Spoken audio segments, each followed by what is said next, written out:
Well, guys, what's that? I missed you. I missed you, too.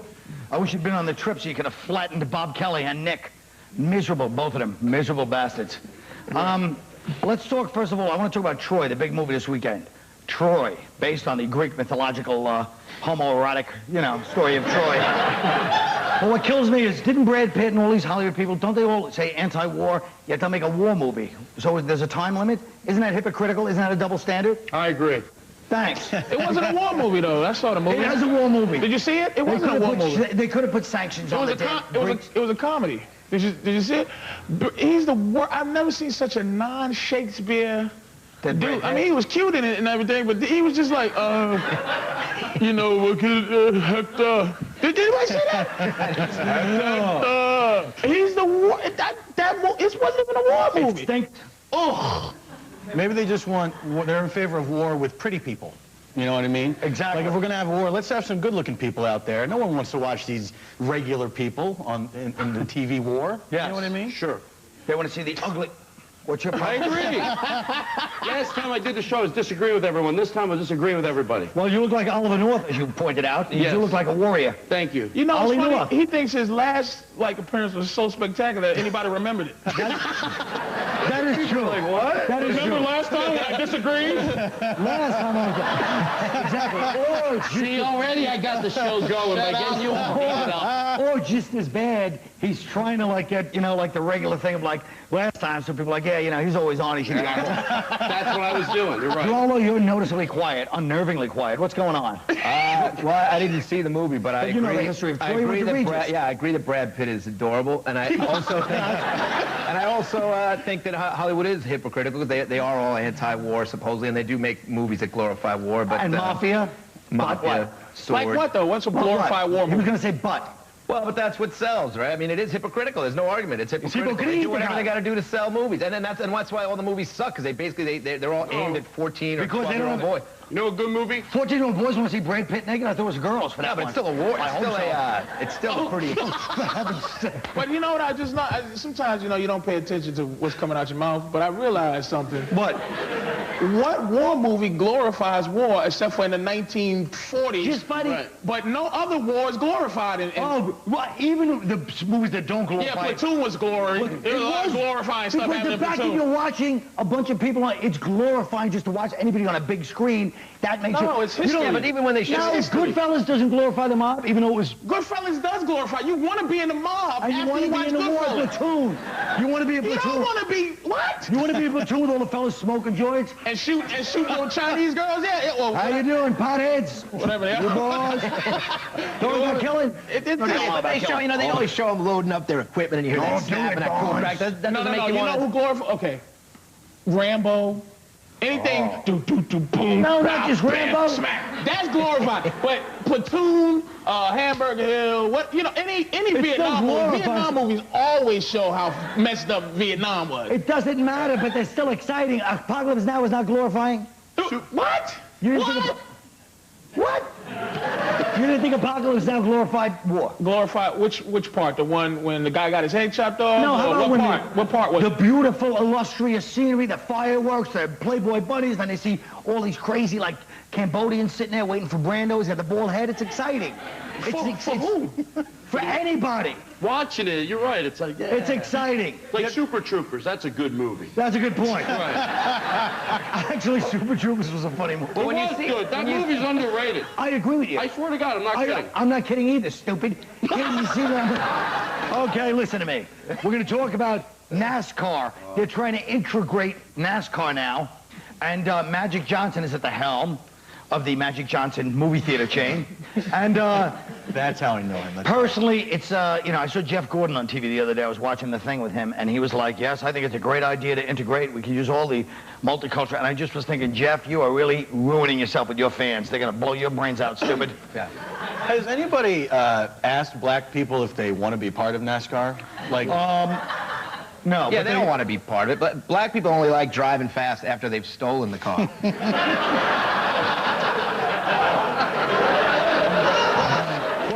To me, Patrice, what do you think? Do you think black people like NASCAR? No, we don't, and I'm tired of white. Why don't white people just say, do you want us in NASCAR? Do white people want us in NASCAR? No. Why? Because the truth is, And this is one thing that always bothered me about those speeding tickets on the Jersey Turnpike profiling. Will you admit that all black people speed above the speed limit? Please. I'm not saying some white people don't too, but I've never known a black friend of mine that didn't speed. Well, because we're trying to get off the highway with racist cops as soon as possible. But isn't it true? But also, that's the only way to... You guys do speed, though. Have you ever driven a black White guy person? doesn't speed. Jesus. Plenty of people. What are you saying, NASCAR? Here's the...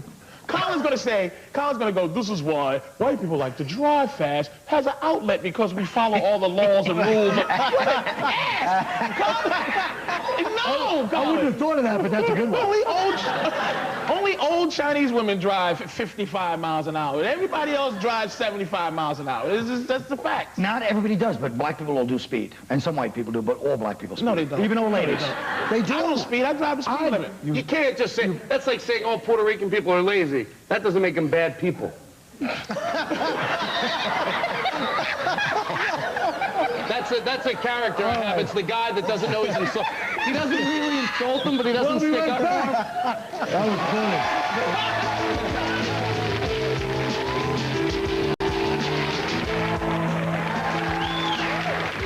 funny. This is a segment called Picture This. I'm going to show a bunch of pictures, and you tell us what's going on in the pictures. Ready? How about this little number? That's Robert Kelly and Nick DiPaolo back in Massachusetts. Nothing? Okay. That's it. Well, that's a big gay marriage, right? It sure is. Yeah. Now try keeping those muscles now that they're married. He only thinks in one term. We gotta pick out rugs. All you do is push-ups. You know, people, the gay couples that are more straight-looking that get married are like, great, I had to show those two. Why? Those guys look like a couple of macho individuals. I don't think anybody here would have the balls if you were there to titter and laugh if you saw those two get married. You'd be like, oh, that's cool, guys. Who would titter? They look like they'll kick ass. But not if you saw those jeans from behind. They're assless.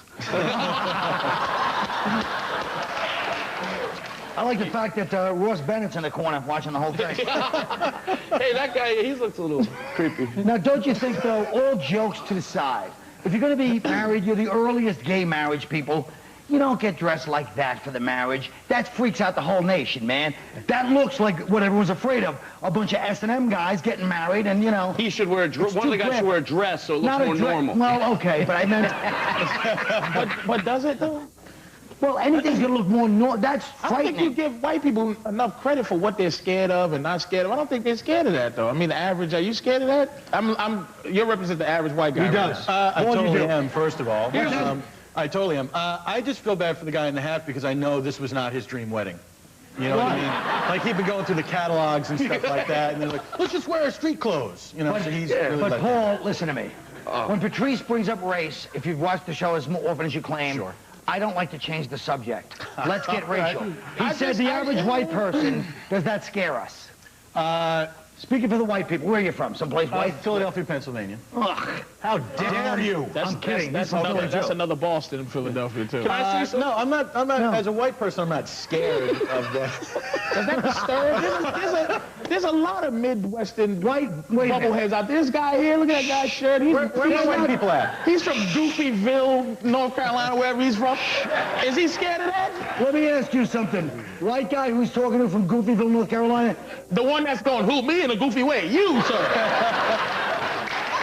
White guy, do you feel representing the white race? Because that's what you're doing at this moment, so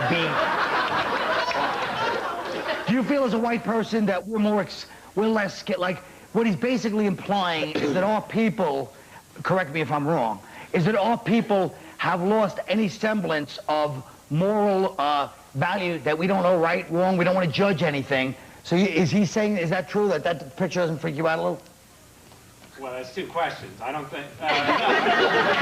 He really is from North Carolina. He's got a southern accent. Go ahead. No, I don't think people lost their sense of moral. White people, sir.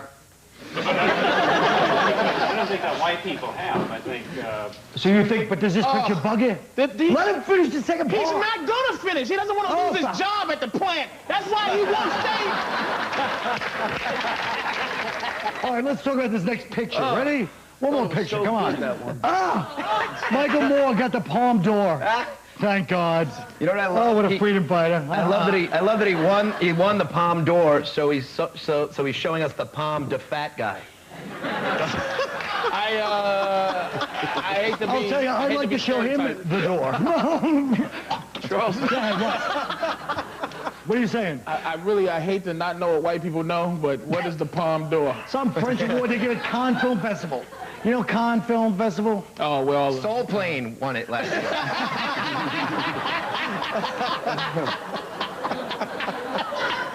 All right, look. What about the 11-year-old sex bracelets? Now, we talked about sex bracelets before, but now we're talking about 11-year-old kids wearing these sex bracelets. They pull it off, that's oral sex. I don't know if they're doing it or what, but don't you think this is finally the end of crumbling civilization or no? Forget about you wish you'd been there when you were 11. We all know that. What about it, though? How old was you when you first started having sex? How old was you when you wanted to first start having sex? Probably 13. With guys or girls?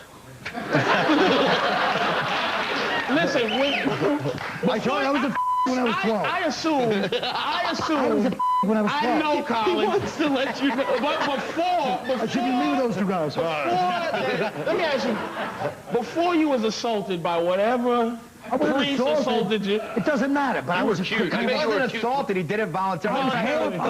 Those were his old bracelets. Hey, I remember this girl when I was in literally kindergarten. I'm not kidding. She used to let us go behind the cars and like touch her, butt. And she was like 5 years old. And did you have to pay her? Hallie. Her name was Hallie. Did you have to pay her? How old was you? I was in kindergarten. Don't say a name. She's sitting home with her kids right now. Can you imagine your Hallie mom? Florino. All right, we'll be right back.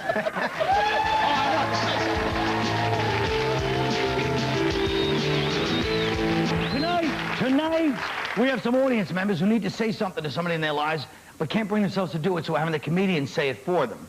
Our first audience member is called Steve from Connecticut. Steve, what do you want to say? I have a message for the president about weed. First of all, let me just say one thing. Todd Glass will handle it. Todd? Yes. Have you ever heard of Florino Builders? Okay, you want me to go? I'd like you to go because you called back the one that I ended the last segment with. I already covered that one, stupid, right, but go ahead. Here we go. Somebody stinks. I think up to this point, the reason they haven't legalized pot, Mr. President, maybe they haven't been honest with you. Every time those rallies, they're always telling you can make rope with pot, you can make shirts with it. But what they forget to tell you is the real reason they want to legalize it, and maybe if I'm honest with you, you'll legalize it. You can also get with it and giggle with your friends. There you go.